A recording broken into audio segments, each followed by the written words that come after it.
بول کے کہنے لگا تو نہ ایسے کر، تجھے رب نے ان کاموں کے لیے پیدا نہیں فرمایا۔ آپ فرماتے مجھے اتنا خوف طاری ہوا، بیل کو بولتے دیکھا تھا پہلی دفعہ، بیل کو۔ اب میرے سنی کو بھی دلیلوں کی ضرورت ہوتی ہے، دلیل نہ دیں، کسی بزرگ کی بات سنائیں تو سنی بھی تھوڑا تھوڑا دائیں بائیں دیکھتا ہے۔ یہ شور ایسا ہوا ہے نا، پراپوگنڈا ایسا ہے۔ میں حدیث پاک سنا دیتا ہوں۔ رسول کریم صلی اللہ تعالی علیہ وآلہ وسلم فرماتے ہیں ایک شخص نے بیل پہ سواری کر لی تھی۔ بیل سواری کے لیے نہیں پیدا کیا گیا، سواری کے لیے اونٹ ہیں، خچر ہیں، گھوڑے ہیں، گدھے ہیں، بیل کھیتی باڑی کے لیے۔ اس شخص نے جب بیل پہ سواری کی تو بیل پیچھے مڑ کے دیکھنے لگا اور کہنے لگا یار تو بڑا بیوقوف ہے، بول کے کہنے لگا مجھے اللہ نے سواری کے لیے نہیں پیدا کیا، میرے سے وہ کام لے جس لیے میں پیدا کیا گیا ہوں۔ تو بندہ ڈر گیا، کہنے لگا بڑی حیرانگی والی بات نہیں کہ بیل بولتا ہے، تو بیل پھر بول پڑا۔ کہنے لگا اس سے بھی زیادہ حیرانگی والی بات ہے۔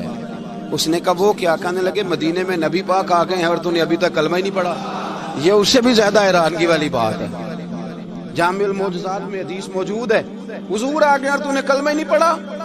وہ شخص کہتا ہے میں سر پٹ دوڑا، جب آ کے سامنے کھڑا ہوا تو حضور مسکرائے، فرمایا آج آپ پڑھ لے کلمہ، مجھے پتا ہے تجھے کس نے بھیجا ہے۔ اللہ والوں کی باتیں مان لیا کریں۔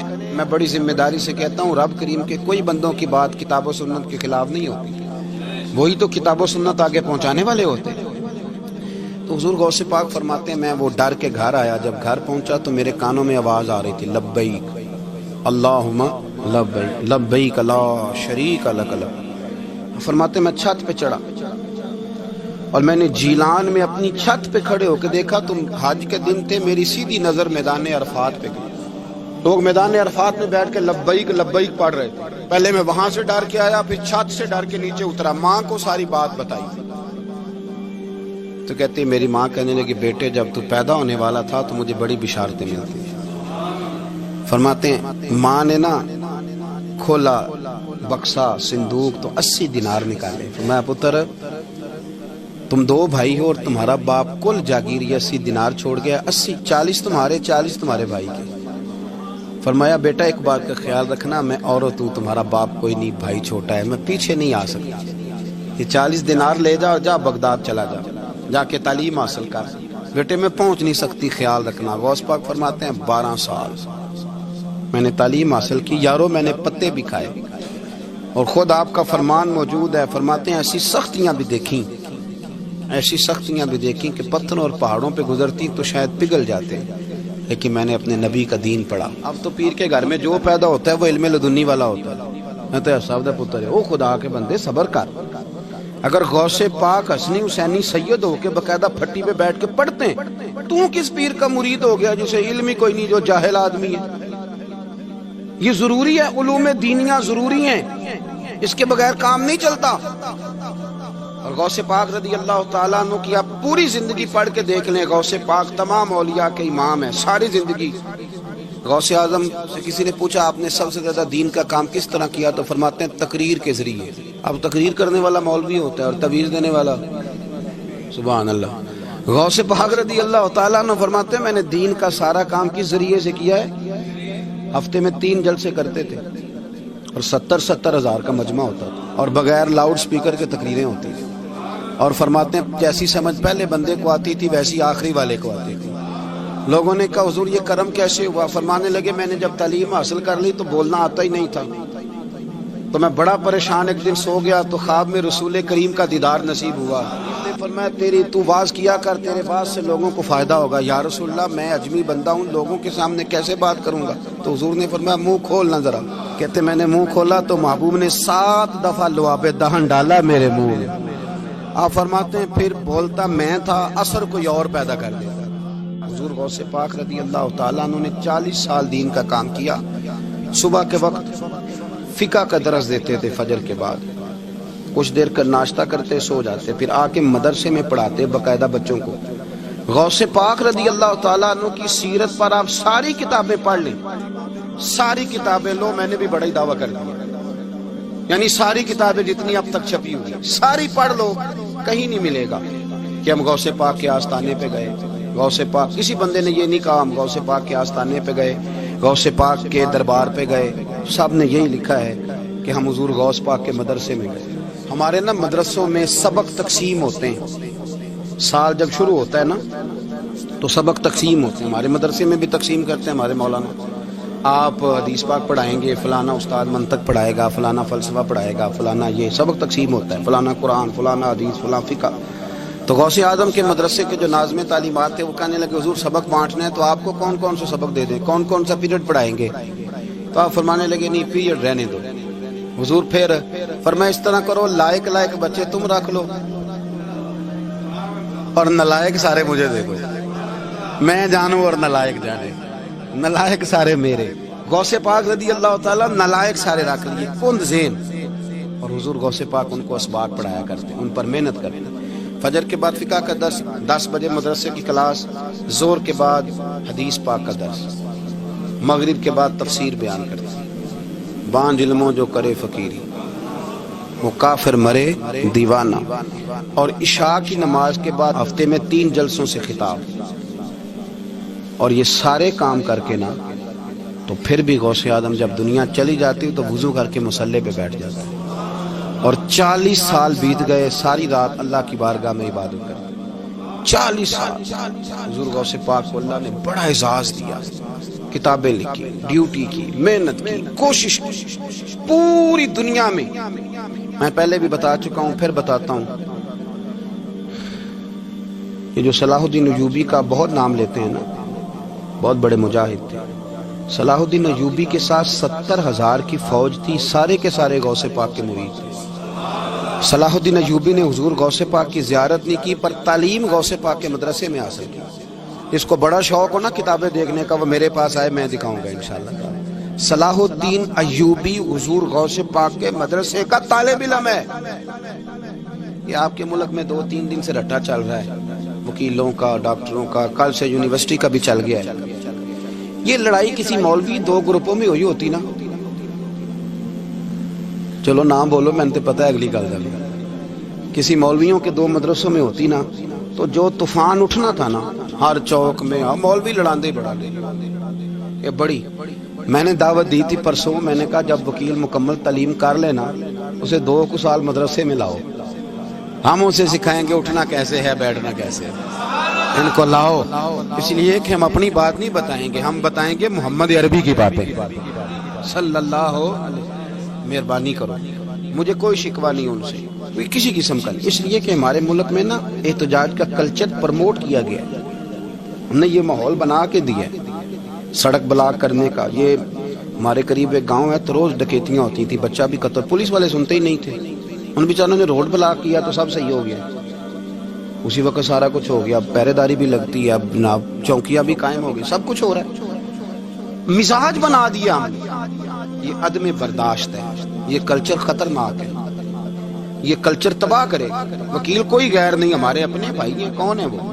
ڈاکٹر کون ہے؟ ہمارے اپنے. یہ جو بچے یونیورسٹی میں لڑے کون ہے؟ ہمارے اپنے. ہم ان کو کاٹ کے نہیں پھینک سکتے، یہ کوئی دوسرے لوگ نہیں، سب کو ضرورت ہے ایک دوسرے کی.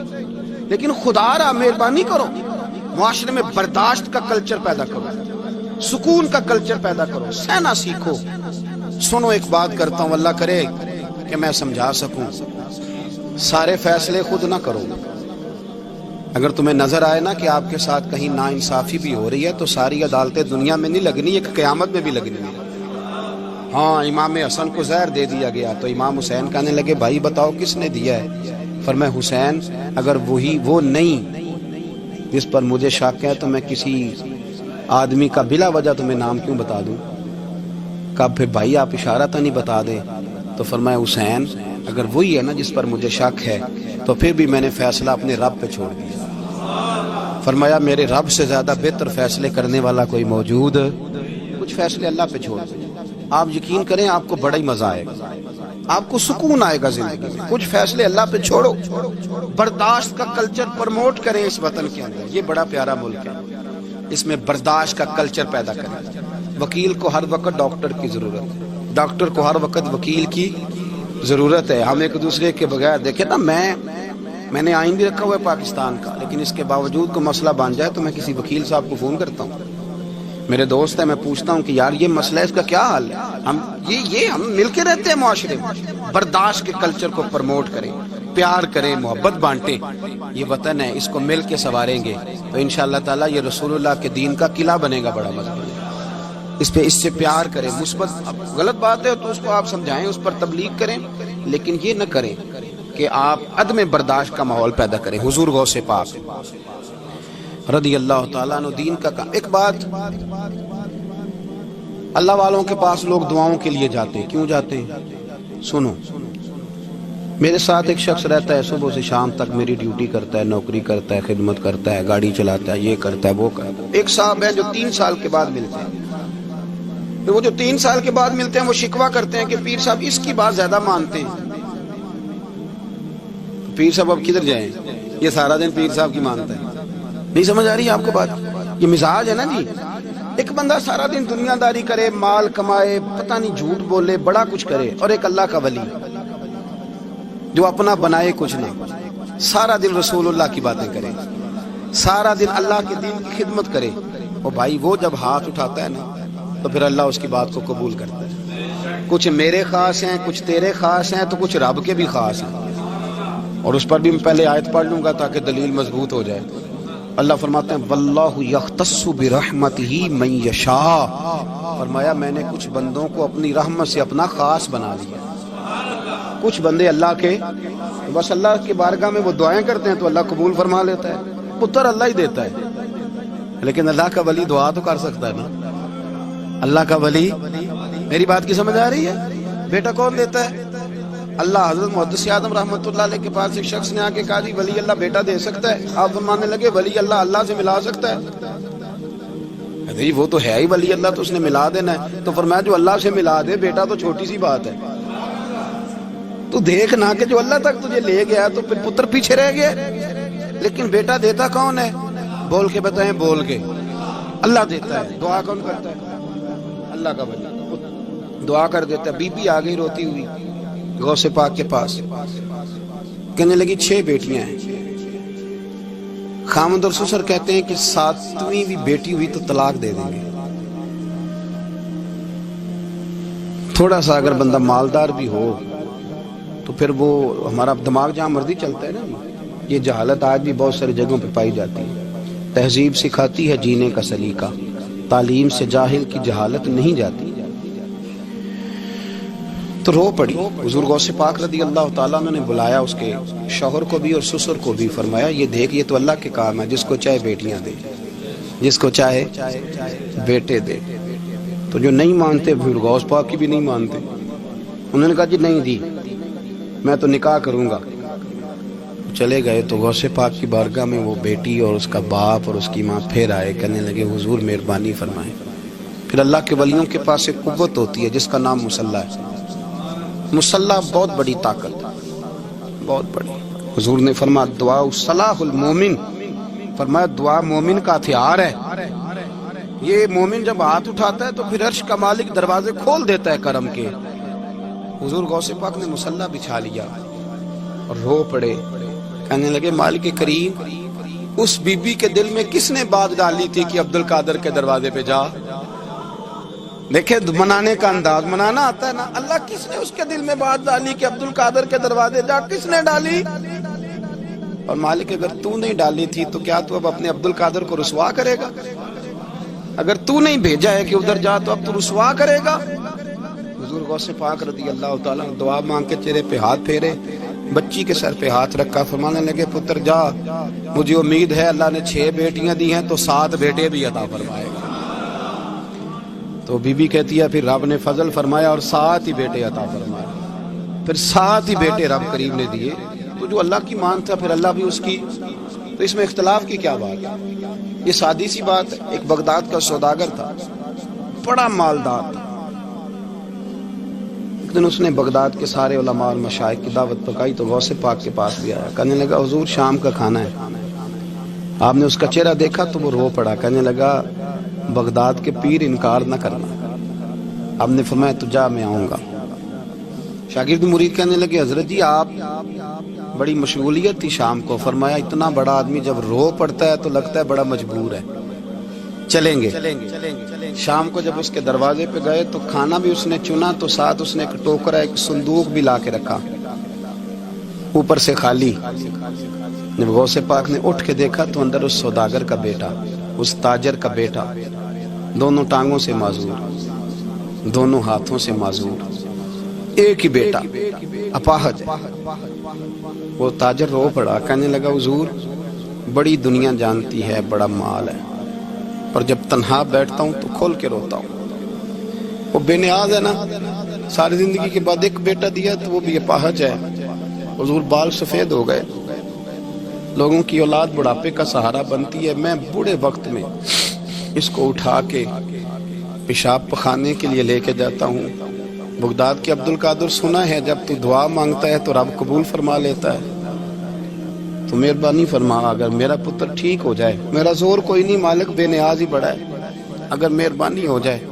تو غوث پاک نے پھر مصلی بچھایا، مصلی بچھا کے کہنے لگے مالک تو اپنے بندوں کے دل میری طرف کیوں موڑتا ہے، اور اگر موڑتا ہے تو پھر رحمت کی نظر فرما، بندہ نوازی فرما۔ ایک باپ اتنے رو رو کے آنسو بہا رہا ہے تو کرم نوازی فرما۔ حضور غوث پاک نے ابھی چہرے پر ہاتھ نہیں پھیرے کہ بچہ اللہ اکبر کہتا ہوا صندوق سے باہر نکل آیا۔